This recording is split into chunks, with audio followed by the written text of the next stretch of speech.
familia de Dejando Huellas. Gracias por acompañarnos. Mi nombre es Viviana Oppenheimer y está escuchando Dejando Huellas a través de Radio Grito. Gracias por siempre escucharnos y apoyarnos a través de las redes sociales. Sabe que también nos puede encontrar a través de YouTube y Spotify, todas las plataformas digitales también. Y estamos grabando desde los estudios de Pura Energía, que si usted no tiene un sistema de energía renovable, favor de llamar al 787-230-9070 y usted se orienta, hace su cotización, instala su sistema y mira, le prometo que no va a sufrir más ni de calor, ni falta de luz, ni nada de eso. Y si usted tiene un negocio también, puede llamar al 787-990-2500. Ahí llame, cotiza, se orienta y pues ya sabes, Pura Energía.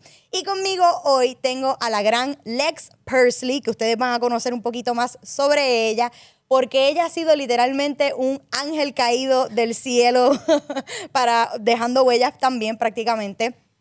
Esta entrevista la vamos a hacer mitad inglés, mitad español, Spanglish, así que excuse me if my English is not very good looking, but we're gonna try, okay? Perfecto. Hi Lex, how are you? Good, how are you? I'm good. Thank you for being here with us. I'm happy to be here. Thank you. Lex, I'm so curious about your whole life because literally you came from above. I needed some help with a dog we found on the social media on Instagram that we saw Buckley. Bucky. Yes. And Bucky was a pit bull mix, maybe? And he was lying on a mattress, an old mattress, abandoned somewhere, in really bad conditions. And you came from nowhere, and you wrote me, and you were like, I can help. And I'm like, what? They want to help an old dog. Oh, yeah. And you took him in. Oh, he was the best save ever. He was so worth the save. And He's you an got him angel. all ready and healthy, and he's already adopted. He So is that's the good adopted. news. Yes. I want to talk to you about all the stories of adoptions you've had, because I know you can tell me a lot. And that's a positive side to all this whole situation, right? yes. So let's talk about that. Yeah. How did you come to Puerto Rico? How did you end up here? I was here on vacation with some buddies, and I met my now husband in a bar, and then What? I never left. You met him here? Yes, I did, in La Factoria. Oh. The center of love. Yes, I met my husband in La Factoria, and now he's stuck with me. I never left. So That was that's how I when? ended up How here. long ago? That was 5 years ago now. 5 years ago. Yep. So I've been here for about full time about 4. We tiptoed into it, but yeah. Okay. And how you just stayed here in Puerto Rico to live? I 'Cause did. He's local? Yeah, he is. Okay, Mhm. okay. Yep. He's been here for about 13 years. He's from Italy, but he's been Oh, here he's for a from- very what? long. Yeah, he's way cooler than I will That's ever be. interesting. Yes. That's really Yeah, but interesting. he's been here for a long time. He loves this island in particular, and he's been here. He's set up a business here, and he's like made his life here. That's so, nice. That's yeah, nice. met him in La Factoria, and little did he know I was about to bring home Wow. 30 dogs into his house. Okay, we're going to talk guy. about that because my boyfriend also has had like a few adjustings to do with this yeah. whole animal world. Yep.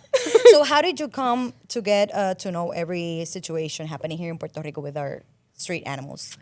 We had seen a little bit of it with the cats, kind of, because we live in Isla Verde, and we were driving along the road one day, and in the middle of the road, I thought, is that a wolf? And there was a husky who was half dead. He was so skinny, and he was walking on the dashed lines in the road. And we thought, oh my goodness, we got to pick up this dog. He's going to get hit by a car. And when we finally did rescue him, we got him to the vet, we realized that he had kidney failure. He was half dead.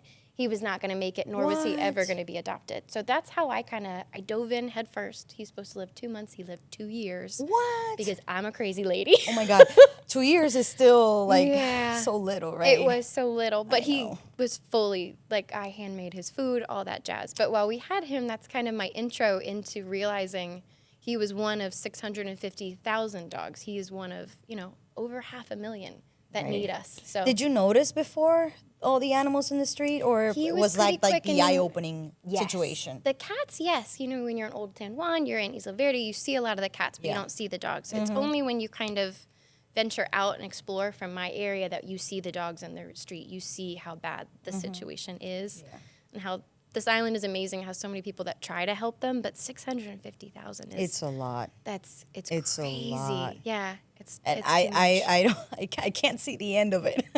I'm trying to see the end of it, but I No, can't no, see the we end. have faith, No, we we have have faith. faith. We have We have faith. I know. faith. We're gonna keep on going.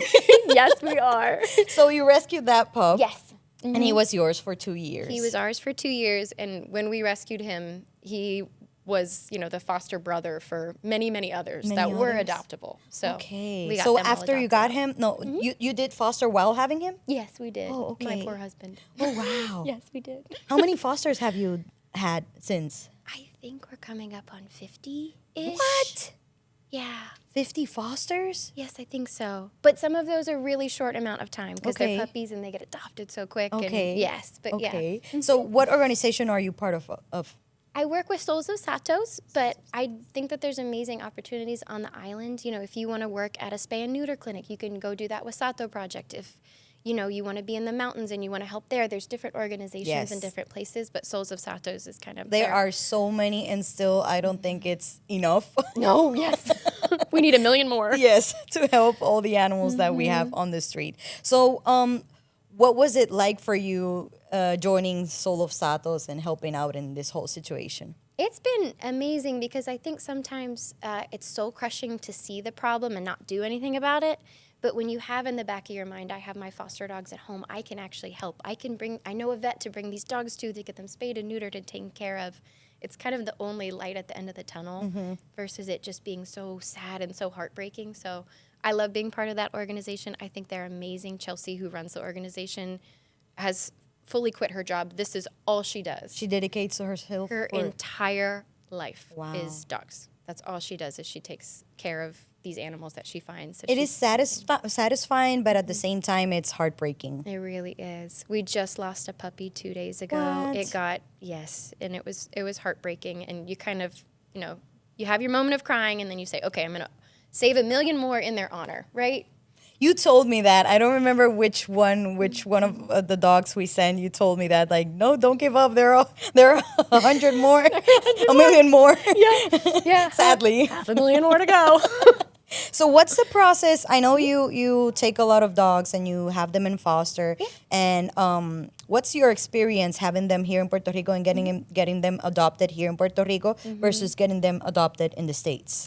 I think we typically try to focus on getting them to the States because we have the ability to do that. We've kind of done it so much that we have the knowledge.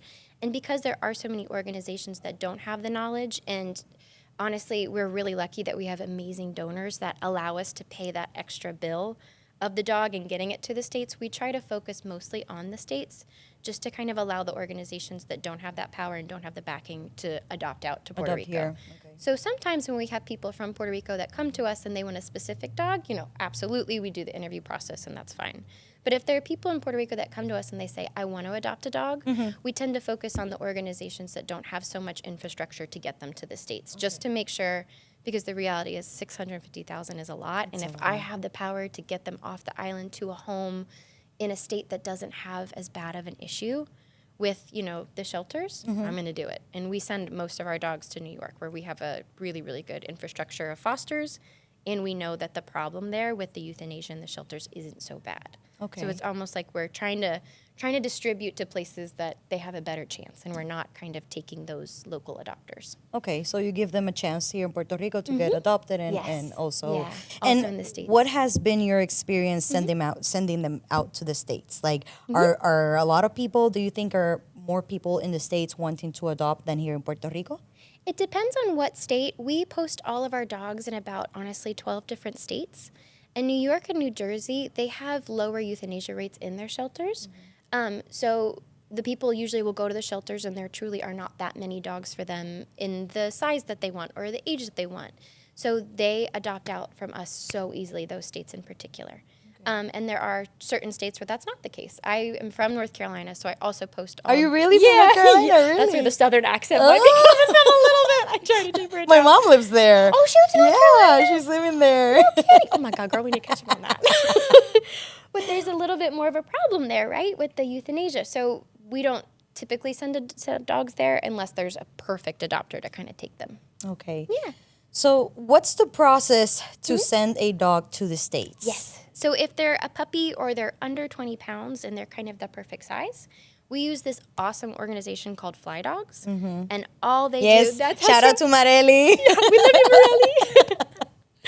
she coordinates all these flights for people who are either tourists or locals that are flying somewhere else. And then we'll, send them in a little carrier bag. They go with those people that are flying up, and they get right into the hands of the adopters or fosters. So let's explain a little bit what is the process for a person to be a flight angel. Yes. How do I get to be a flight angel? You Google Fly Dogs PR and you fill out the form, and it's so easy. Morelli will pair you with one of the millions of amazing organizations here in Puerto Rico. They will match you with a dog that already has a foster or a home in the States, and there's a backlog. There is always a need, especially to New York, New Jersey, even California has been a big one recently. They'll pair you. Yes, we've got a lot of adoptions in California. Wow, that's great. Thank goodness, yeah. And then you fly the dog, and that's it. It's so easy. It's go at your easy. feet. You can just, it's like a plus for us travelers, because maybe you don't get to bring your dog, but you get to fly another dog, and it's like a whole new experience for you. You get to cuddle a puppy on a plane. Right. It makes flying so much better, and everybody's so much nicer to you when you're like, this is a sweet little angel. I have to have that puppy. experience. You've never done it? No. Girl, I'm on 28. You got to do it. It's so fun. Just take a flight just to bring a puppy. I okay, swear, I it's will. so fun. It's so I fun. will. I've only taken them to the airport, for the Truffles drop. and Peaches. It's a little bit heartbreaking, but it's like after, they got adopted and they're happy, it's just the best feeling in the world. It really is, and it leaves your home open to take more. You know what I mean? That's how we fix the problems. Yes, that's how we fix it. Also neutering our dogs here. Oh, yes. That's great. So, That's very important. so now you know how to be a flight angel. Just look up Fly Dogs PR, right? FlyDogsPR.com, and you're gonna get the whole information. If not, I'm sure Lex or myself, we can help you out getting more information of that and being a flight angel yourself. So Lex, you've been foster for 50 dogs. Yeah. Are you gonna keep on fostering? 100%. 100%. How do you do how do you not fall in love with them and stay with one of them? Oh, gosh. You do. You fall in love with know. them so much. But I think after and tell me if you feel differently, but after about the fourth dog, you start to realize that you fall so deeply in love with each of them that giving them a perfect home, giving them an amazing home where they're going to thrive and be the center of attention is the best thing you can do, because you are going to love the next one just as much. I know that sounds harsh, and it's really hard to.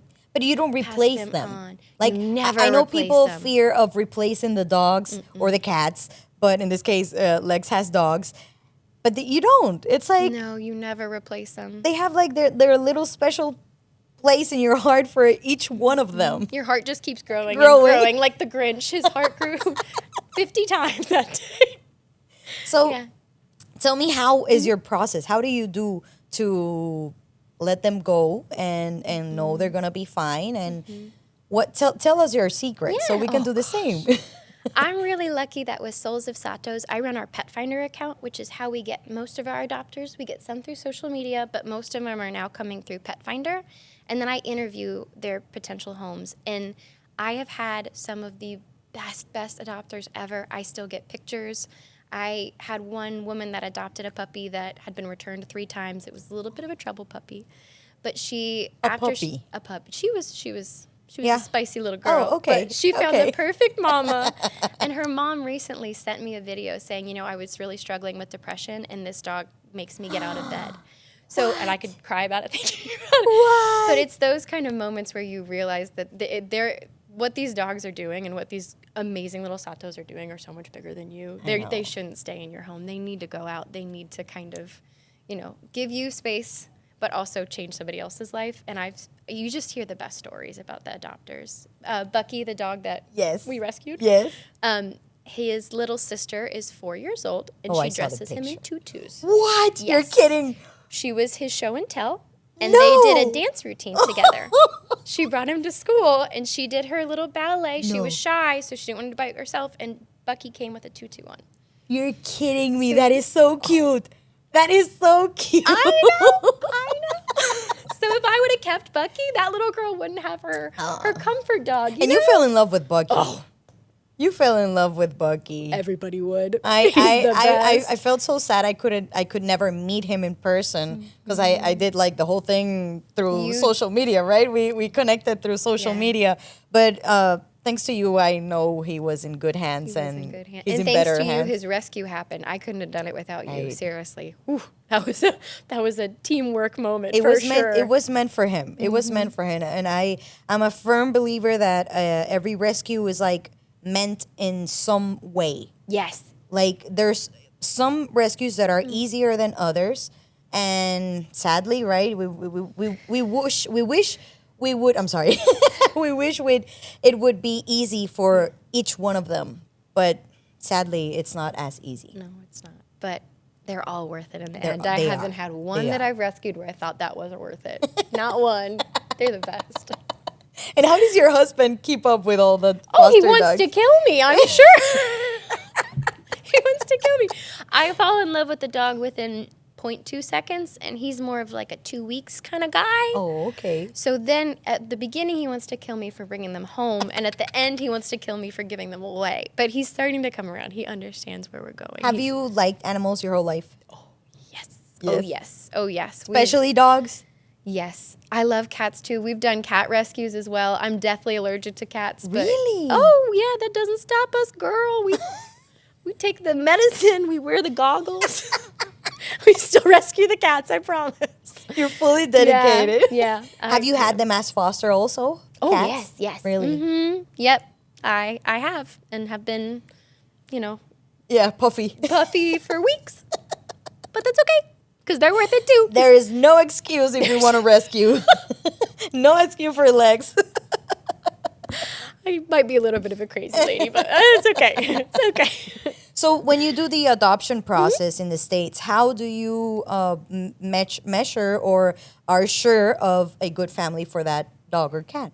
Typically what we do is we have them fill out, we have this adoption interest form, and it just gives us a little bit of an idea of not only what they're looking for, but what their life is like, what kind of house they live in. Do they have no kids? Do they have 8 kids? And because all of our dogs are not in a shelter system, they're always in homes, like foster homes here in Puerto Rico, foster homes in the States. We know their personalities so well that we're able to say, oh, Mr. Pickles is going to fit great because he would do well with, 3 kids under 3.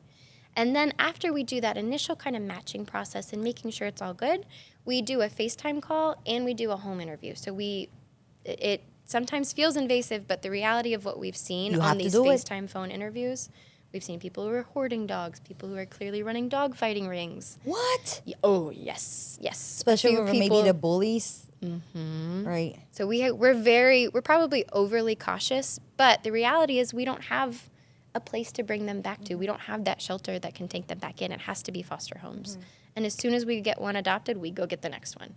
And it's a cycle, and it definitely is a little bit exhausting, but you just have to make sure with your homes that they are as perfect as they seem on paper in that FaceTime. And I really do feel that you get a vibe, and we have people cry on the FaceTimes. I'm so excited to meet the puppy. They're going to complete our family. Oh, my God. You see some of the best people.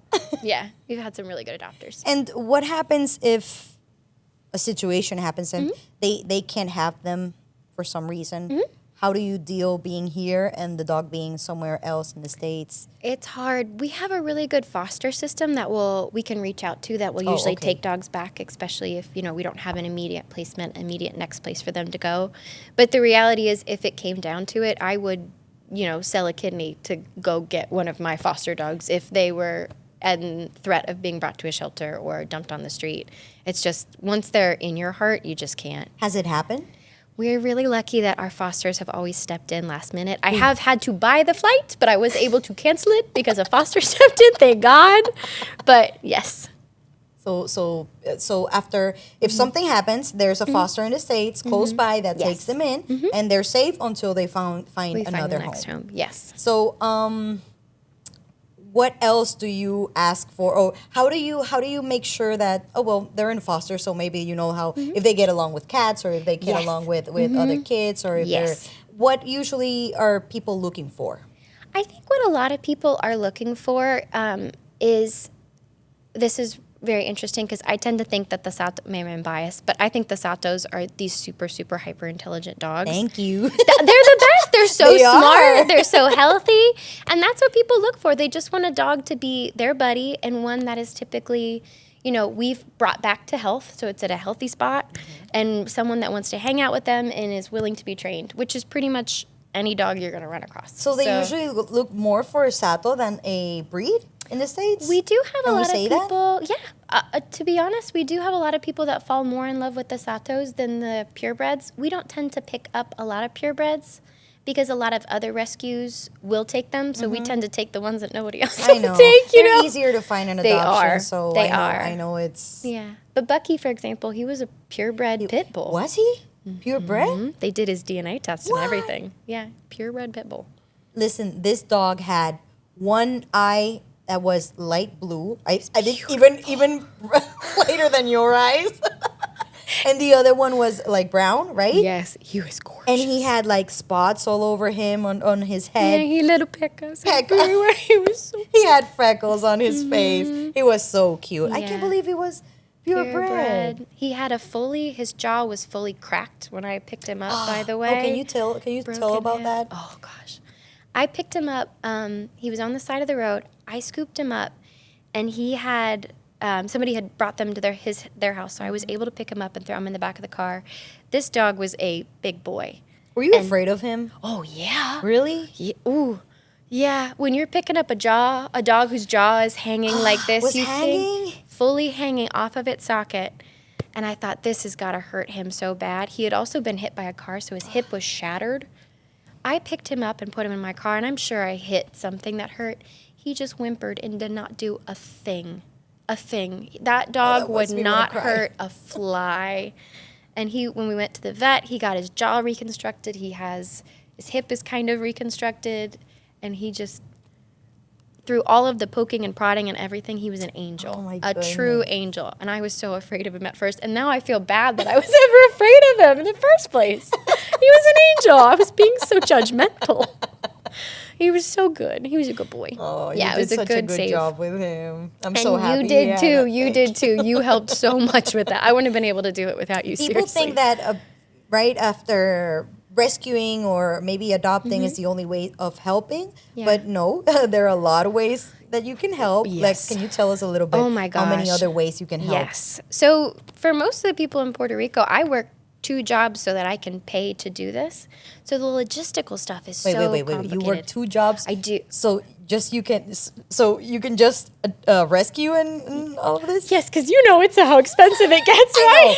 I know. Yes. It's really expensive. Yeah, we do. I work 2 jobs so that, I'm not draining my savings at the end of each month. But because of that, and I know people that just work 1 job too, but it's very taxing to schedule the vet appointments, to do all the walking, do all the coordination. So a lot of the times what we really need is just set of hands to pick up the dog and drive it to the vet while I'm on work calls, or, call American Airlines and schedule their cargo flight up to their new home. Even those little things, that gives me more time, that gives people like you more time to go out and do the rescuing. Right. So even that logistical stuff we need it so bad to go through the applications. It's me and 2 other people. Like Pet Finder, you mean? Yeah, to make the Pet Finder post, to answer the 90 emails we get a day, just anything that you could possibly do, from the comfort of even your own home, it helps so much. So not only Soul of Sato is looking for these people, there are many organizations also looking for. Yes. So if you wanna leave a little part of your heart in this whole beautiful world and chaotic, also you can maybe just reach out for an organization and you can offer your talents or your help or volunteer or anything that you wish to help with. I'm sure they would appreciate it. So Very much so. Very much so. right. Tell us about Pet Finder. What is Pet Finder? So Pet Finder is one of the main websites that people in the States that are looking to adopt and don't just automatically go to the shelter. It's almost like a dating app for dogs. So you put in the qualities that you want.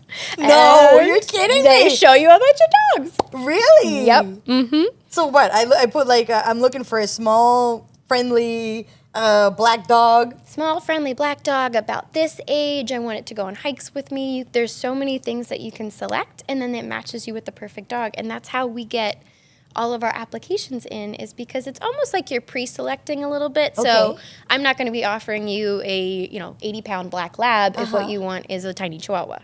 So we match you. The Pet Finder website matches you with a dog, and then you're able to reach out to the organization through Pet Finder. So it saves a lot of time. It saves us, having to do all those social media posts. It's almost like we make a dating profile for our puppy. Hilarious. Yeah. That is so funny. I did not know it worked like that. Yep. You get to write a little bio, a little bit about their background. And I always try to make sure to mention that they're from Puerto Rico, that they're Satos too, because there's people in the States that love Satos. They are. And why is that? Do you know? Because they're smart, they're lovely. People have so much love for Puerto Rico too. I feel like that's another aspect of it. Is they like, I went to vacation in Puerto Rico once. I loved it. The people were amazing. I would love to help the island, and we try to tell them about the problem that we have here. That's perfect. I'm so happy that people are aware of this problem and they try to help in any way. I want to talk a little bit about our rescues recently, because I know we've had a lot, so it won't fit in our time schedule.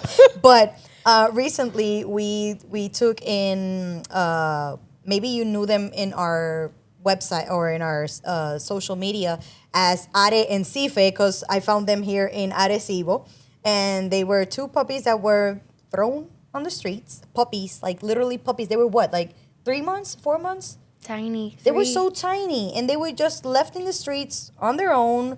And I saw them and I couldn't let them be, because I have a special place in my heart for obviously babies, puppies, or kittens, and for old or hurt animals. Like that's my the weakest of my the weak. weakest. Yes, you're yes. so sweet.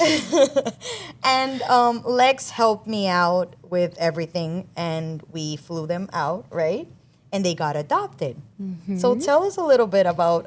They were then called Truffles and Peaches. Truffles and Peaches. Right? I watched a webinar, and it said that dogs that are named after food are more likely to get adopted. Are you what? Yes. What? So That's all of our perfect. dogs have food names now. That is perfect. We gotta make it pop somehow. Right. Yeah, they got adopted. I've gotten everybody at my company in on this. So my boss was the one who actually fostered them for a while. Oh, she's an angel. Also, she's also an angel. Kylie Ayala, love her. She is fostered. I think she's up to around 12 right now, puppies. But we found really great homes, and we always, just because we don't get to meet people in person, we always have that last decision made by our fosters, because we really trust our fosters. We want to make sure they're good people, and the people that adopted Ara and Cife were so amazing. They're two really, really great couples. Oh, that makes me so happy. One guy that adopted the little girl, he had just lost his wife. And What? he had just lost his wife, and he and his son decided that in order to kind of help with the grieving process, that they were going to bring a little joy into their life, so they adopted a puppy. Oh, you're gonna make me cry. I know. So it's those kind of stories that no matter how many late nights you spend, how many jobs you work, it's those stories where you get to change somebody's life and you get to change a dog's life. How do you keep up with every story? Do you have Yes. them? Oh, okay. Yes, I do. I have to do that. I also You have to really do should, that. because if you're ever having a bad day, just looking at that list and thinking, oh, I've helped all those dogs and those people, it picks you up. And when you look back, I know the problem is huge, but when you look back and see how many animals you've saved or helped, it's so rewarding, and it's like you say, it wants to make you keep on going. Yeah. So what consejo, what advice would you give someone that wants to adopt a dog or a cat? If you want to adopt a dog or a cat, I truly believe that every dog can really be your perfect dog. Training is so important, and also letting them settle in. I think a lot of the times when we have people adopt a dog and they return it, they never actually get to see the true personality of that dog. Let them settle in, give them their space, kind of allow them to feel comfortable with you. And at the heart of every dog and cat is just pure love and joy. That's all they want, is to be with you, for you to love them. So sometimes that takes a little bit longer. So if you want an older dog and you know that you're ready for those golden years, or if you want a puppy, don't give up on them just yet. Just give them a little time to settle in, and they're going to be your perfect dog. Truly, every dog just wants to please you. I know. That's Yeah. perfect. That's perfect. Lex, our time is out. But let people know where can they find you on the social media if you want to keep up with you or with your stories. Yeah, yeah. Where can we find you? I work for Souls of Satos. They have an amazing Instagram channel that is constantly pushing out all the puppies we find. And then I am Let Me See Your Dog Lex on Instagram. that name. I would definitely follow Souls of Satos over me. Mine is a little more chaotic, but yeah, that's me. Thank you, Lex, for being Thank here you. with us, for being in Dejando Huellas. You know, you can count with us in everything that you may need, and we're going to keep you posted with our future projects, so we're going to keep on in communication. Y a ustedes que nos estuvieron escuchando hoy, gracias por acompañarnos. Thank you for being here with us. Estamos súper agradecidos de todo este proyecto y a donde ha llegado, y vamos a seguir con más Dejando Huellas.